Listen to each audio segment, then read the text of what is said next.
Welcome to the ALX show, where we talk faith, family, and all things real estate. Let's get to it. Hello, Patrick, and welcome back to the ALX show. Today, I'm so excited to have you on the show, as always. But at the end of the last episode that we were on together, we touched very briefly about Genesis and some things that you were exploring in your own reading and your own studies.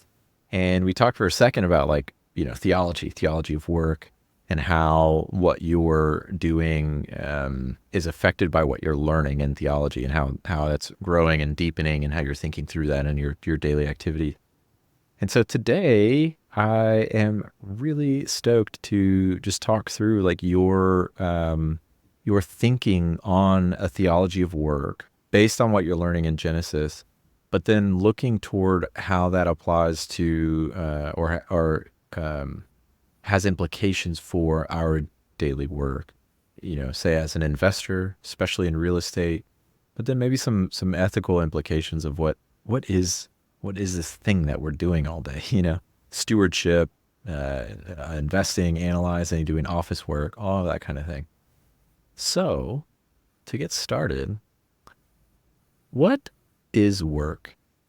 I know that's such a broad question, but like, how do you think through like what is that, and what does the Bible have to say about it, and how do you think through it?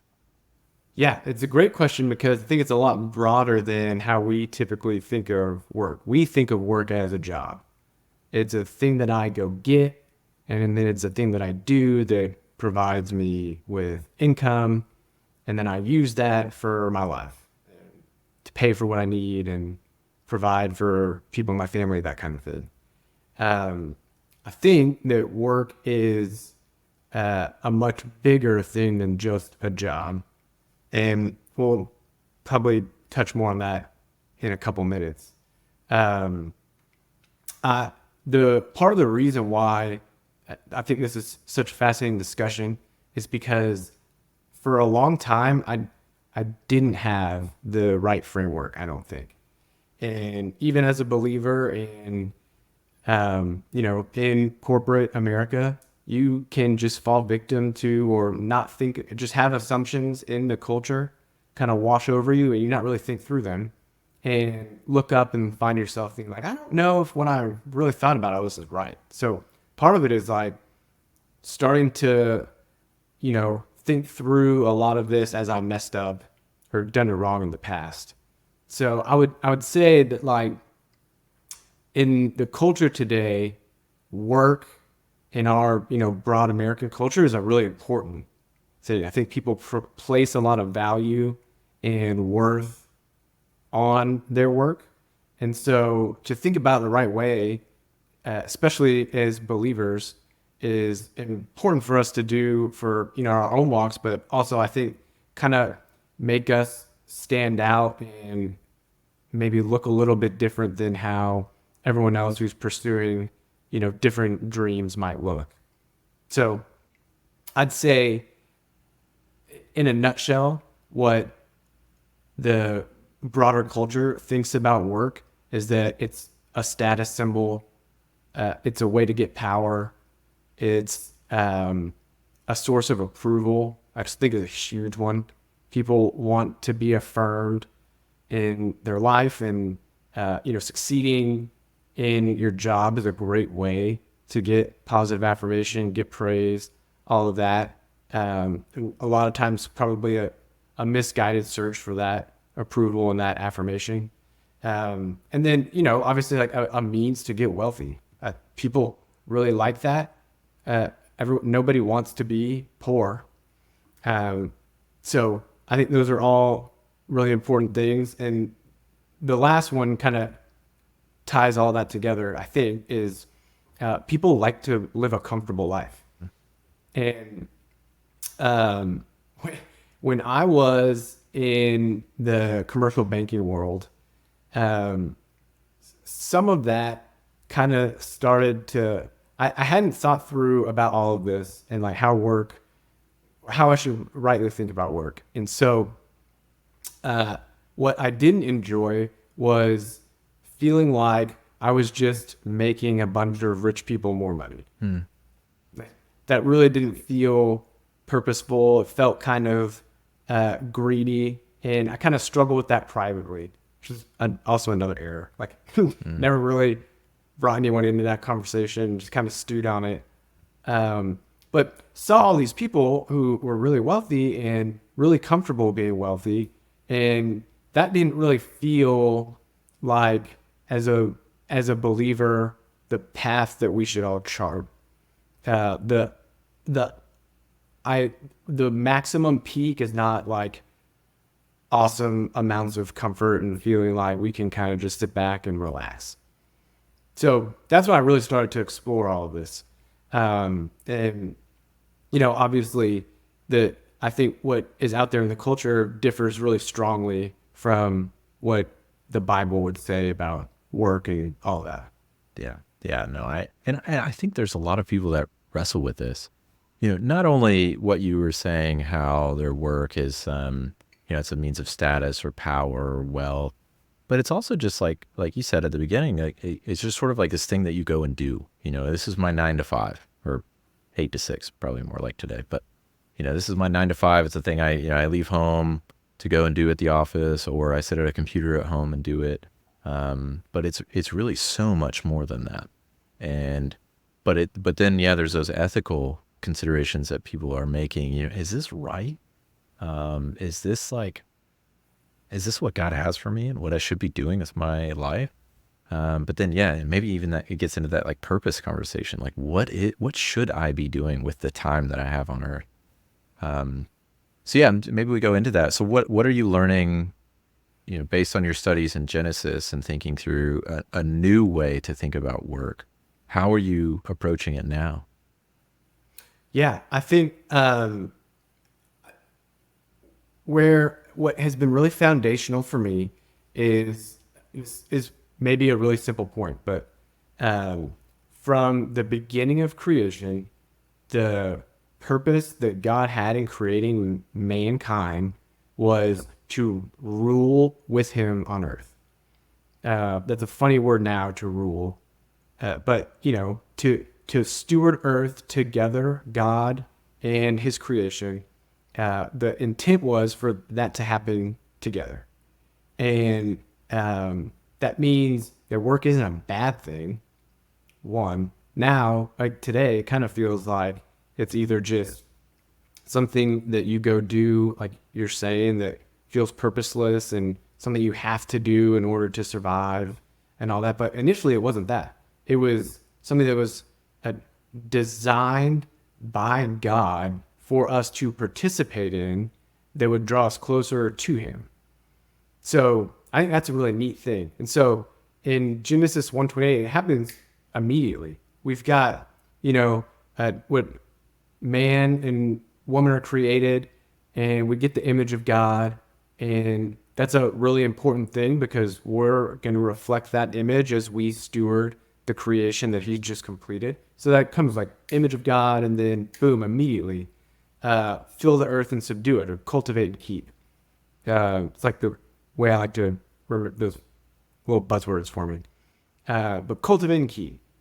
So our job was to spread out across earth, expand Eden, which was this great place of God's presence and us together, which we end up messing up. But the idea was that will cover the earth, and it will be this harmonious, great place, and we'll be working in order to maintain and to cultivate and to steward that.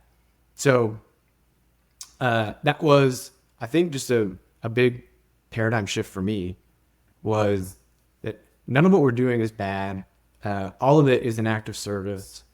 And the original design was for us to be walking with God via our work. There's a couple of things that makes me think. One is, in that creation story, you see God working, and then he rests and does not work. And I think that's such an important component of when we think about work, or a theology of work, is there's also a theology of rest. Yes. And that's really, really key. The other thing is, at the end of history, there is also going to be work in heaven. or whatever Yeah. however you conceptualize heaven. But, a lot of scholars would say heaven will be the recreated earth that we're on now, but we will continue to work. We will, cut the grass. We will go do jobs. We will, I guess, feed our pets. There will be work to do. And that's part of our calling. It's part of our design. Yeah. Yeah, absolutely.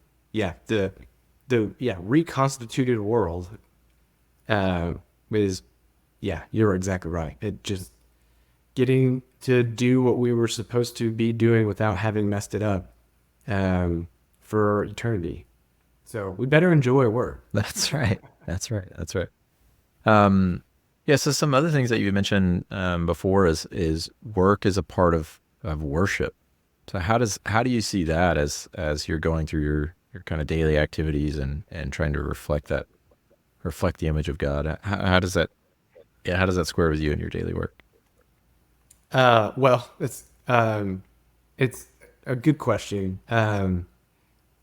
Yeah, if the original intent was for us to be walking with God and taking care of His creation, then when we do that, that is like the way that we bring glory to God. So I think that what we like to do is take the verse from Paul's letters, like whatever you eat, drink, or do it all to the glory of God. And we apply it to work, and we say, like, I'm just doing this to glorify God, but we're not really sure kind of what that means. It's kind of this thing that floats out here, like, oh yeah, I'm just doing this to glorify God. But the purpose is by serving the needs of the people around us, or stewarding what God's created. That is the thing that reflects the best on God. So when we're meeting people's needs, which every job has the ability to do that, we are glorifying God. And so that's an act of worship. So, I mean, service jobs are the best example, but, someone who can fix a car. Like, I can't fix a car. I have car trouble all the time. Like, I go to the expert who can fix the car, and he takes that and helps me and restores it and brings it back better. Like, that is functioning work the way that it should be. So there's an old Martin Luther quote that says, God doesn't need my good works, but my neighbor does. Mm-hmm. And so this whole ecosystem that God has created depends on all of us serving each other. He's going to get his glory, regardless, but there are people around us who need to be served, and all of us have that ability through our work.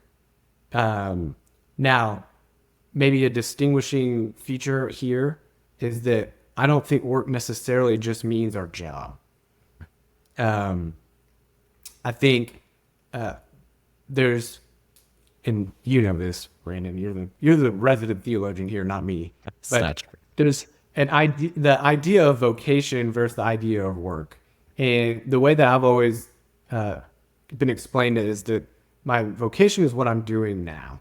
So I am never not working. That's the mandate that we've been given. So I can be working at my job. I can be working when I'm with my family, be working when I'm serving through my church. That is all work. It's where I am planted at that moment. That is me exercising my vocation. And so I don't think that the work is just limited to our job, if that makes sense.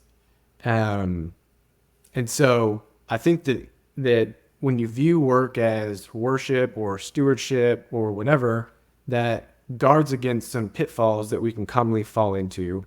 That would be like, it's really hard to work to be greedy when that's how you're thinking about work, not accumulating for self.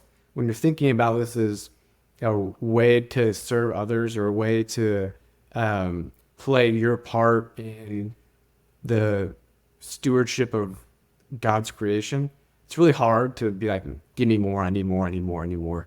And just all general selfishness. It blocks you from all of that, which are really easy traps to fall into. Everyone loves a healthy direct deposit, and like you get a little scratch, a little itch of that, and it's something that you've got to like really watch yourself and not, feed off of that too much. Yeah. Yeah. You cannot serve God and mammon. That's, that's a hard one. It's a very hard one. Very, very hard.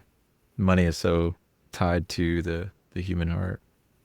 It sounds like in this paradigm that you're creating the vision for, that it seems like work is open to everybody, anybody. Is that the case? Is that how you see? I mean, whether you're working in an office or an oil field or a stay-at-home mother, or it seems like there's just everything is work. Yeah, I mean, that's exactly right. I mean, the New Testament idea of the body of Christ, this church, being a body, and there being people who fit different roles within that body, I think applies really perfectly to how we view and think about work too.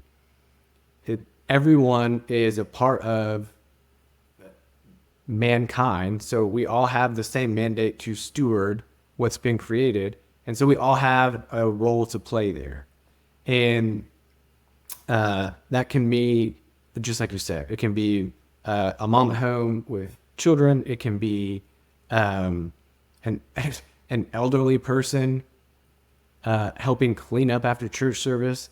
It can be boring people like us behind desks for most of the day. Like it's all of that. And I think that's, it's really neat because you really can't function without with those pieces missing. I really like just two quick examples, and I'll try and apply this to commercial real estate. But two examples I love to think about is that Paul, when he's traveling around all of Asia and into Europe as a missionary, like he had a job. Like he wasn't just exclusively doing ministry, and because there had to be some means to support him and his crew. And so he was building tents, and at the same time, there were also people who were supporting him.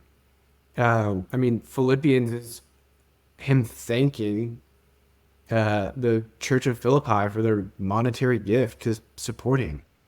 So everyone's kind of playing a part in how the New Testament church grew so quickly, and that's everyone kind of fulfilling their mandate. And the second example that I love is how in the Old Testament, how the tribes of Israel were set up when they came out of Egypt.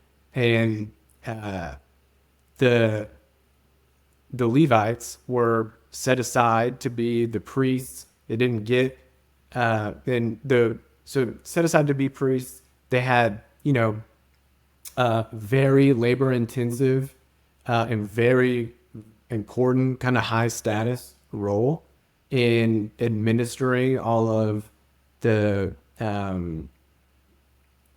way that God was interacting with the kingdom of Israel at that time.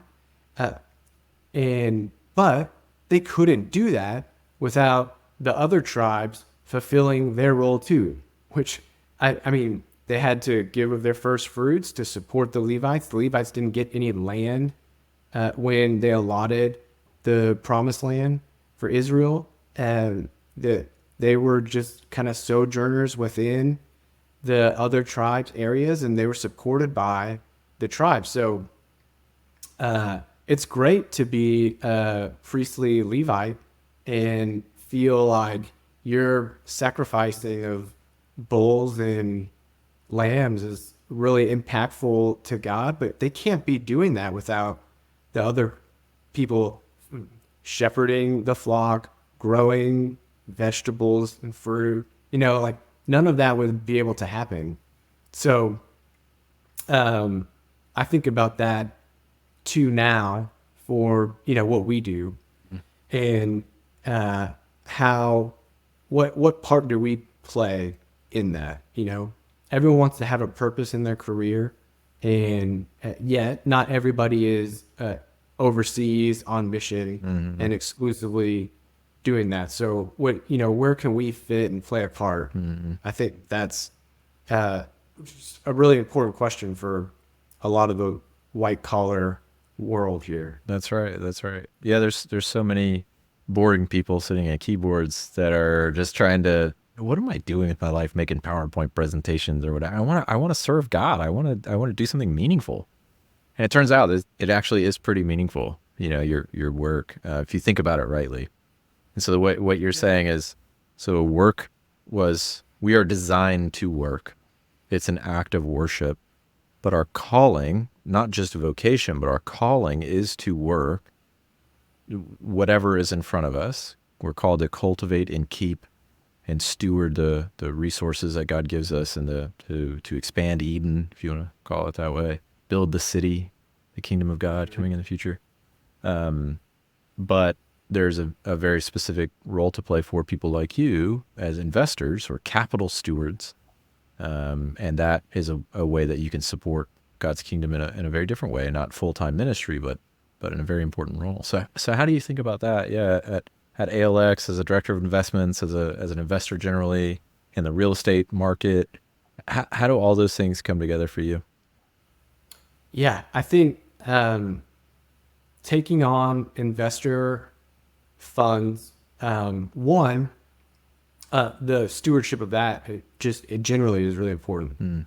We can't be reckless with that funding. We've got to be precise.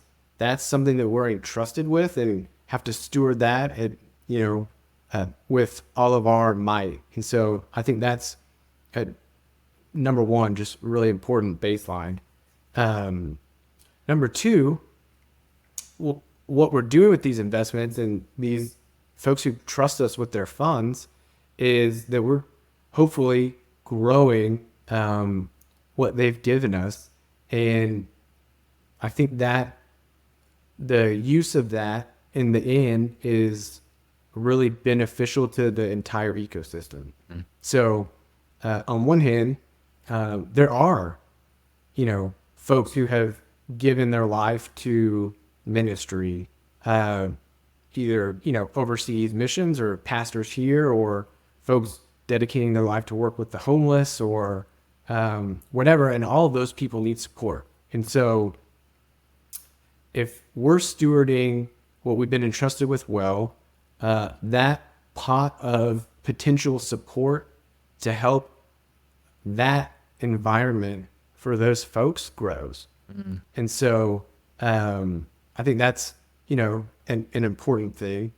And then two, more personally for the people who invest with us, is they've got this money is long-term provision for their families. And so it's not just to make somebody a millionaire and let them go live the life, but the people who are entrusting us with funds want to be able to pass on security to their family and all of that as they grow older. And we don't have a Jubilee year anymore, so debts are not extinguished, and people can't reset all the time. So I think helping set up families for long-term success is another neat thing of what we get to do. That's great. Yeah, you kind of grow the pie, grow the resources that God has entrusted to you, but also to your investors as well. So trying to be a 10 talent kind of steward and not just a 1 talent steward, Yeah. Man, that's exactly right. Gosh, we not to veer into the topic of money in general, but to when your day-to-day life is, hey, how can I maximize this investment? You have to understand money and what its purpose is as a Christian. And was always told, and it's drilled in my head now, and I think it's like the best way to think about it, but money is a tool, a test, and a testimony. So, but the tool, money gives you the ability to do things, to meet needs, to provide. That it's got a utility. That's a good thing.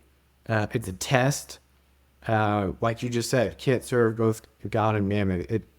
What you love will be revealed through what your heart does. So there is a little bit of a test. If you're faithful with little, then you'll be given more. And that doesn't necessarily apply to money, but or if you feel like you don't have enough, maybe there's like a little bit of a test. Like, do you really trust God that He'll provide for you? It's a test. Whew. Yeah, man. Yes.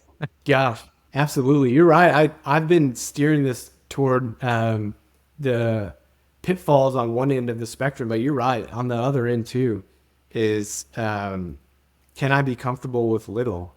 And not to bring up Philippians again, but that's Paul again, right before Philippians 4:13.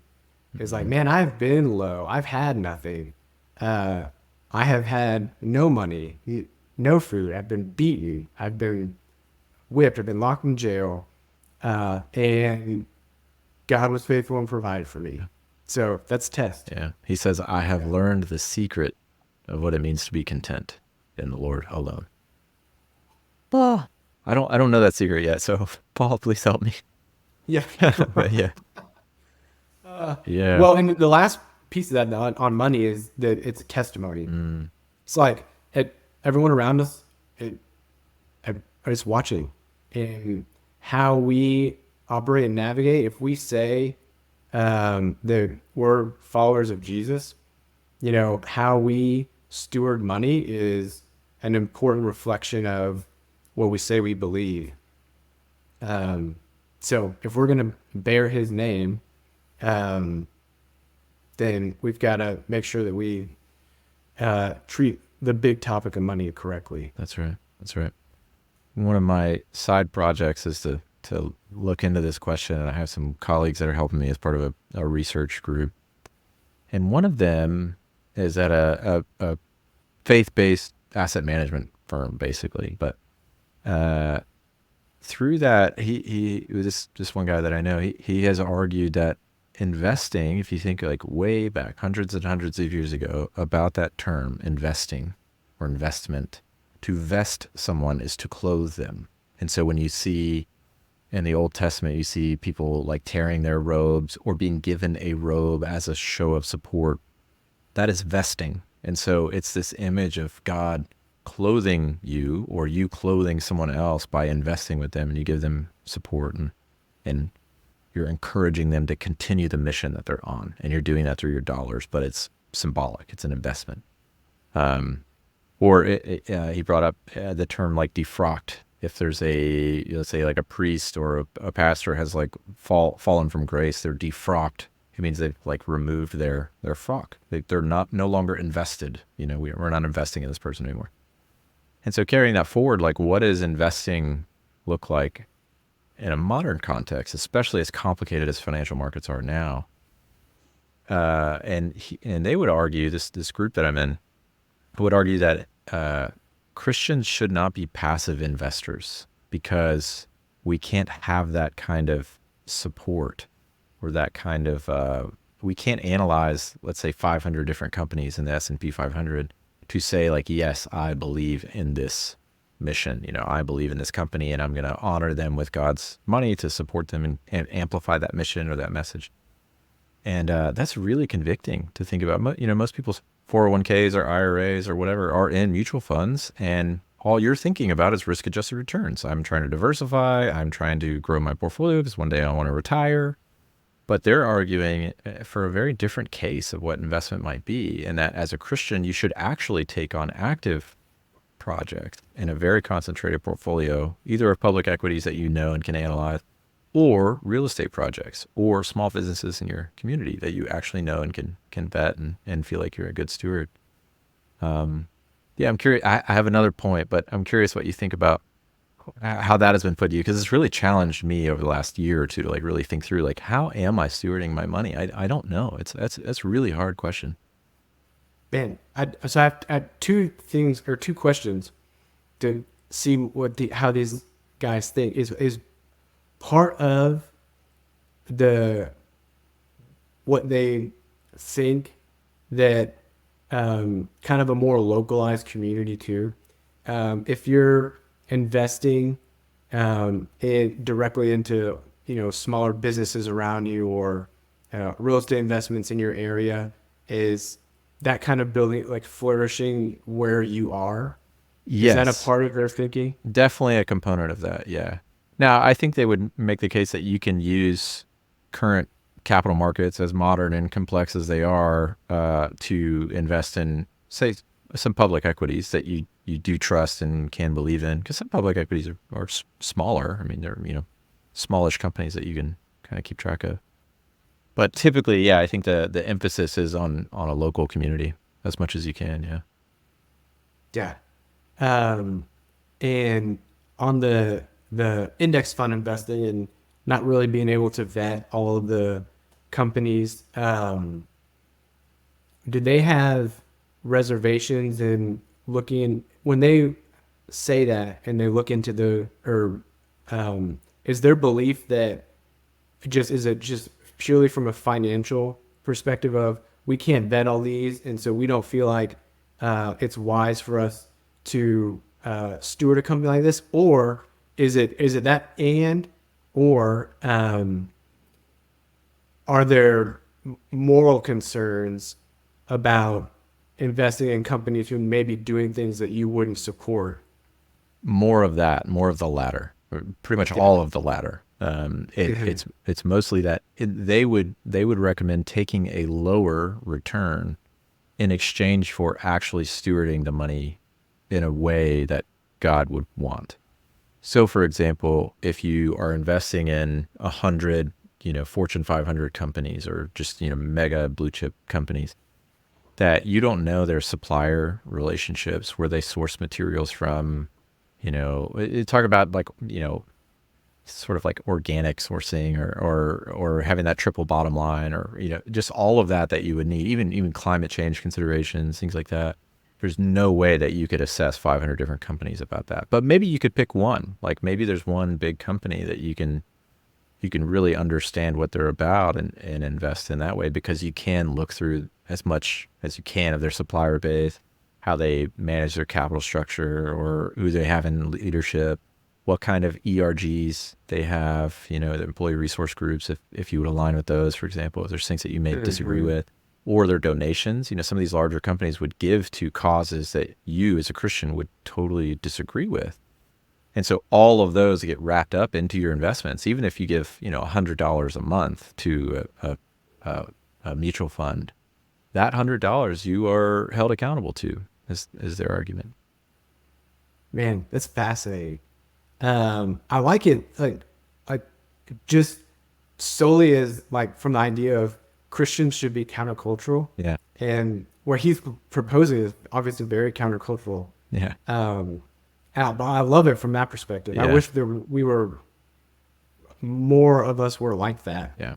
And unfortunately, it's really convicting. I have to say, bro. Yeah. How? Yeah. It's super convicting for me. I like the idea of having a concentrated portfolio, just because I want to do active investments. I don't play my hand at it. Maybe I'll screw things up. I don't know, but I like the idea of it. I've read Graham and Dodd's security analysis. I feel like I know a thing or two. I should try it. I'm probably terrible, but anyway. The other thing that's been really convicting for me is, and this was put to me by a prospect that I was talking to about doing like marketing services for recently. And they were a payment processing company, and they wanted to be more or less like a Christian alternative to payment processing in the industry. And they were telling me, because we use Stripe for our payment processor, which powers, I think, according to their annual report recently, 1% of global GDP. It's over $1 trillion. It's incredible. But maybe there are practices within that company that I would totally disagree with, or they would stand for causes or funnel money into, or do the payment processing for industries that God would totally hate. And therefore, if I'm giving them 3% of my revenue as a payment processor, I'm supporting those industries. I'm supporting that business. And that's been super convicting to think about your tech stack of a modern company. Think about all the different vendors that you use and all the hundreds of different things that you touch every day. To do that analysis, I'm thinking through, like, am I stewarding God's resources even on that basic and technical and fundamental level as payment processing? I don't know. That's tough. I don't have an answer for that, but it's really convicted me lately. Yeah, it really is. I don't either. Man. Yeah, I guess the decision point for a lot of Christians comes down to how you view money. What you pay for, if it's implicitly an endorsement of, whatever company, or, if it's just totally a utility. Yeah. I would guess that's how, this gets played out in a debate. Yeah. Because, what's gray and what's more black and white? And they would argue, Yeah. and I'm being challenged to argue, every transaction is a moral transaction. So if you go through all of your investments, all of your credit card transactions, your bank statements, look at every line item, and if you think each one of these is a moral decision I am making, how would that change your transactions? Yeah. I don't know. That's part. Anyway, that's my take. Yeah, I agree with that, though, that every transaction is a moral transaction. That's, yeah, certainly be on board with that. But what does that mean? I don't know. I can't get into it. I don't know. I'm trying to figure it out. Yeah. Anyways, well, Patrick, this has been fascinating. I could talk about this forever. I'm so glad that you allowed me the chance to even talk to you about it. Do you have any closing thoughts or anything that you're hoping listeners would take away from your studies and your thinking through this issue? I don't think so. I think I hopefully that as believers we can all just kind of walk in the freedom that I think this brings. So many people start, and I think culture conditions this, but so many people start their careers or get a job or whatever, and like quickly find that it's not fulfilling, or that it's not the project that they want to be a part of. And I think a lot of people, including Christians, get really deflated really quickly, and then struggle to find, what they want to be doing, or really struggle to discern, like, does God want me here? Does God want me there? And just really spin themselves in circles. And then, might get a job that was the passion that they thought, and then it not go well. And then you're like, God, I thought you would. Anyway, I think thinking of work in the Genesis 1:28 way is freeing from all of that. Yeah. Yeah. So if I've got a job and I'm debating a new job, and I'm processing through it with, and instead of it being like, hey, where do I feel the tug of the Spirit leading me, which totally happen and totally be true, but it's also like, hey man, you've got the mandate from God. Get it. Serve where you are. I don't know if it matters if it's this job or that job or this industry or that industry. The faithfulness is the goal, and you are where you are right now. And so walk freely, and like, you don't have to like try and decode every decision point to, this walk in freedom that we've been given that mandate, and we play out however where we are now. Yeah. Yeah. A helpful heuristic I've heard before is wherever there's an intersection between your skills and the world's needs, go there. do that. Yeah. And I think that's so simple. It's just like, go to work, get to work. The harvest is plenty, but the workers are few. Just go for it. Yeah. Oh, that's great.